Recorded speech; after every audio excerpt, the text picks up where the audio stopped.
आज मैं आपको होली की कथा सुनाने जा रही हूँ। अगर आपको ये कथा पसंद आए तो कमेंट बॉक्स में भगवान विष्णु की जय अवश्य लिखिए। साथ ही अगर आप मेरे चैनल पर नए हैं तो चैनल को सब्सक्राइब कीजिए और बेल आइकॉन पर क्लिक जरूर कीजिए, जिससे हमारे वीडियो के नोटिफिकेशन आपको मिलते रहें। होली पर भगवान नरसिंह की पूजा की जाती है।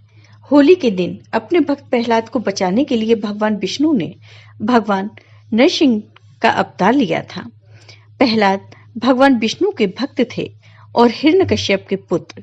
जब प्रहलाद को होलिका नहीं जला पाई, उसे मारने के लिए हिरण्यकश्यप खुद आगे आया। अपने भक्त प्रहलाद को बचाने के लिए भगवान विष्णु ने नरसिंह भगवान का अवतार लिया और हिरण्यकश्यप का वध किया।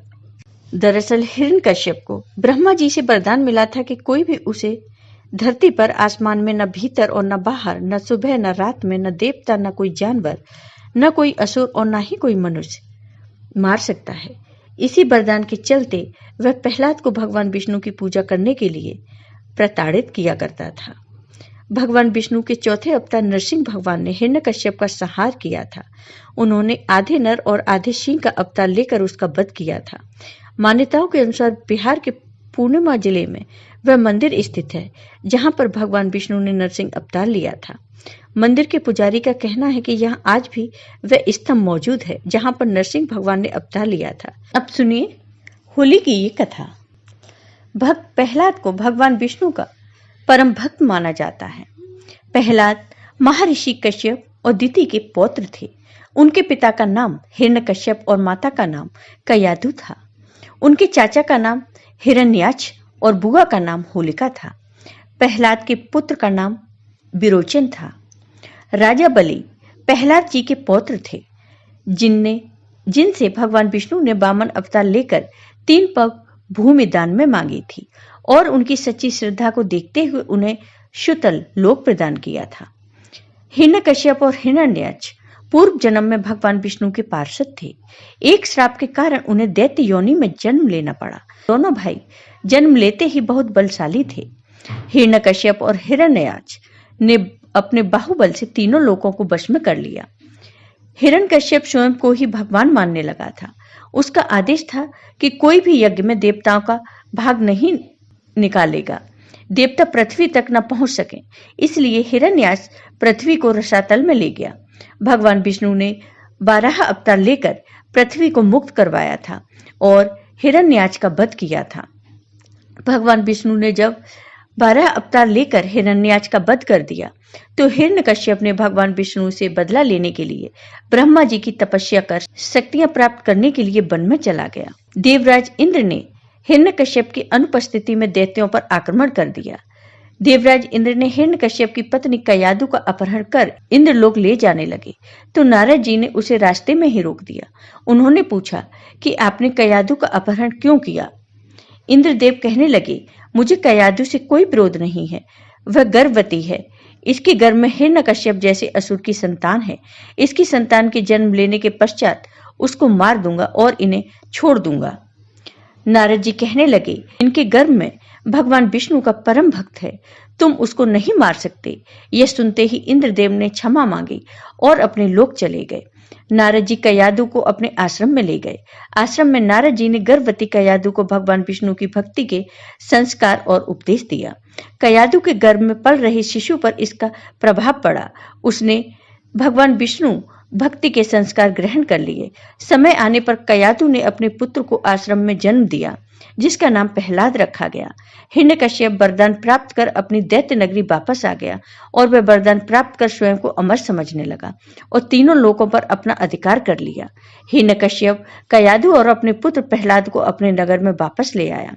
उसने स्वयं को भगवान की उपाधि दे दी और भगवान विष्णु की उपासना पर पाबंदी लगा दी। उसने प्रहलाद को गुरु के पास शिक्षा के लिए भेजा। एक दिन हिरण्यकश्यप ने प्रहलाद से कहा कि तुमने जो अब तक सीखा है, मुझे कोई ज्ञान की बात सुनाओ। प्रहलाद कहने लगा कि माया को त्याग कर श्री विष्णु का भजन करना चाहिए। हिरण्यकश्यप को लगा कि शायद बच्चे को किसी ने बहका दिया है, इसलिए उसने प्रहलाद के गुरु को बुलाकर कहा, इसे दैत्य कुल के अनुरूप शिक्षित करो। उन्होंने फिर से प्रहलाद को शिक्षित किया। हिरण्यकश्यप ने फिर से प्रहलाद से ज्ञान के विषय में बात की तो उसने फिर से विष्णु भक्ति का ज्ञान दिया। हिरण्यकश्यप ने पूछा, प्रहलाद, तुमको यह शिक्षा किसने दी है? क्योंकि तुम्हारे गुरु का कहना है कि उन्होंने तुमको ऐसा कोई उपदेश नहीं दिया। प्रहलाद कहने लगे कि भगवान विष्णु इस सृष्टि के पालक और उपदेशक हैं। उनके सिवाय ऐसा उपदेश कौन दे सकता है?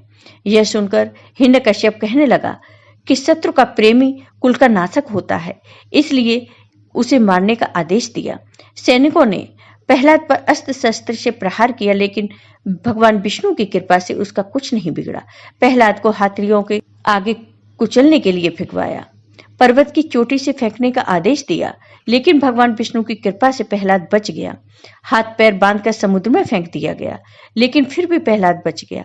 विषैले सांपों से ढुसवाया गया, उसके भोजन में विष मिलाया गया, लेकिन प्रहलाद वह भोजन भी पचा गया। हिरण्यकश्यप ने जब बहुत बार प्रहलाद को मरवाना चाहा, लेकिन भगवान विष्णु के भक्त होने के कारण उसे मरवा नहीं पाया। उसने अपनी बहन होलिका, जिसे वरदान प्राप्त था कि अग्नि में नहीं जलेगी, उसे प्रहलाद को अग्नि में लेकर बैठने को कहा। जब होलिका उसे अग्नि में लेकर बैठी तो भगवान विष्णु भक्त प्रहलाद का अग्नि कुछ न बिगाड़ पाई। होलिका, जिसे न जलने का वरदान प्राप्त था, अग्नि में जलकर भस्म हो गई।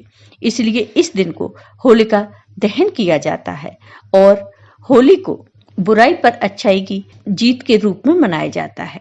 फिर हिरण्यकश्यप ने स्वयं प्रहलाद को समाप्त करने का निश्चय किया और कहा कि जिसके बल पर तू मेरा अपमान करता है उसे बुला, वो कहाँ है? प्रहलाद ने कहा कि वह तो सर्वत्र है।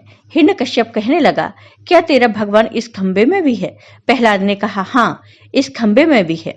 हिरण्यकश्यप ने जैसे ही खंबे पर प्रहार किया, उसमें से नरसिंह भगवान प्रकट हुए। उनका आधा शरीर मानव और आधा सिंह का था। उन्होंने हिरण्यकश्यप को राजभवन की दहलीज पर अपनी जांघों पर डालकर अपने नाखूनों से उसके सीने को चीर दिया। हिरण्यकश्यप की मृत्यु का समाचार सुनकर ब्रह्मा जी, शिव जी, इंद्र आदि देवता पहुंचे और नरसिंह भगवान को शांत करने के लिए स्तुति करने लगे, लेकिन उनका क्रोध शांत न कर पाए।